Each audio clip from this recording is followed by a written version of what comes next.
నమస్తే అండి. ఈరోజు మనము ఘాటైన సువాసనతో కమ్మని రుచిగా పుదీనా కొత్తిమీరతో పచ్చడి చేసుకోబోతున్నాం. అందుకోసంగా పుదీనా కొత్తిమీర శుభ్రంగా కడిగి తీసి పెట్టుకున్నాం. ఇప్పుడు మనం పుదీనాతో పచ్చడి చేసుకోవాలంటే స్టవ్ పైన ఒక పాన్ పెట్టుకొని అందులో 1 స్పూన్ ఆయిల్ని వేసుకోవాలి. ఇందులో 1 స్పూన్ పచ్చెనగపప్పు, 2 స్పూన్లు మినప్పప్పు, ధనియాలు 1 స్పూను, 1/2 టీ స్పూన్ జీలకర్ర, వీటన్నిటిని దోరగా వేయించుకోవాలి. చూడండి, దోరగా వేగిని వీటిని తీసి పక్కన పెట్టుకోండి. అదే పాన్లో 1 స్పూన్ ఆయిల్ వేసుకోండి. ఇందులో మనం శుభ్రం కడిగి పెట్టుకున్న పుదీనా, కొత్తిమీర,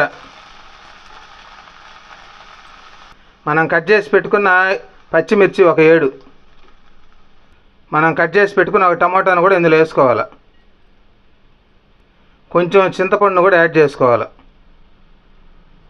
ఈ పుదీనా కొత్తిమీర వీటన్నిటిని కలుపుకొని మూత పెట్టి ఆవిరితో ఉడికించుకోండి.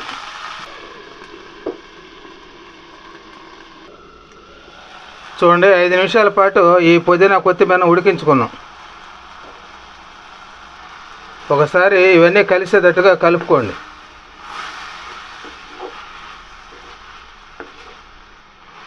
చూడండి, పుదీనా కొత్తిమీర ఆకులే కాకుండా కాడలతో కూడా ఈ విధంగా వేసుకొని మనం పచ్చడిగా చేసుకోగలిగితే ఎంతో ఆరోగ్యకరమైంది. ఈ శ్వాసకోశ సమస్యలు, జలుబు ఇలాంటి వాటికి బాగా నయం చేసే శక్తి ఇందులో ఉంది. కాబట్టి ప్రతి ఒక్కరు ఈ విధంగా చేసుకోండి. రుచికరంగా ఉంటుంది, ఆరోగ్యకరమైనటువంటిది. ఈ పుదీనా బాగా ఉడికింది, దీన్ని తీసి పక్కన పెట్టుకోండి. మనం ముందుగా వేయించి పెట్టుకున్న మినపప్పు, ధనియాలు, జీలకర్రను మెత్తగా మిక్సీ పట్టుకోవాలి. చూడండి, మినపప్పు, ధనియాలు వీటన్నిటిని మిక్సీ పట్టుకున్నాం.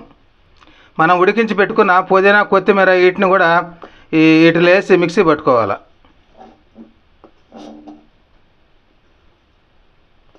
ఇందులో రుచికి సరిపడా సాల్ట్ను కూడా వేసుకోవాలి.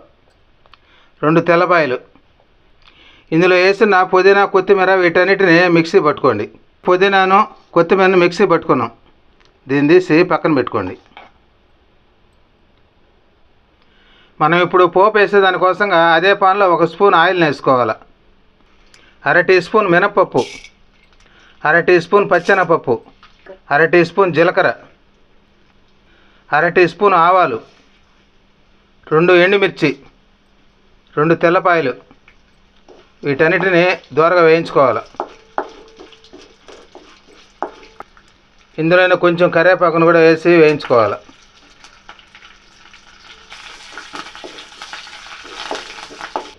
చూడండి, పోపు బాగా వేగింది. మనం మిక్సీ పట్టుకున్న కొత్తిమీర, పుదీనాని అందులో వేసి కలుపుకోవాలి.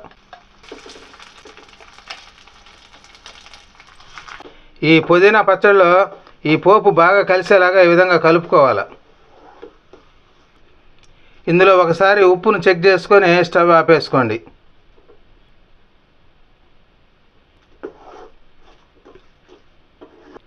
ఎంతో రుచికరమైన, ఆరోగ్యకరమైన పుదీనా పచ్చడి రెడీ అయిపోయింది. ఇలాంటివన్నీ మీకు ప్రతిరోజు చేసి చూపిస్తుంటాం. నచ్చితే సబ్స్క్రైబ్ చేయండి, లైక్ చేయండి. ఒక బౌల్లోకి తీసి పెట్టుకోండి.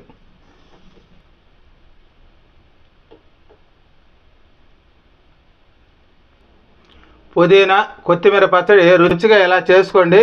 వేడి వేడి అన్నంలోకి కలుపుకొని తింటే ఉంటుంది నా సామిరంగా.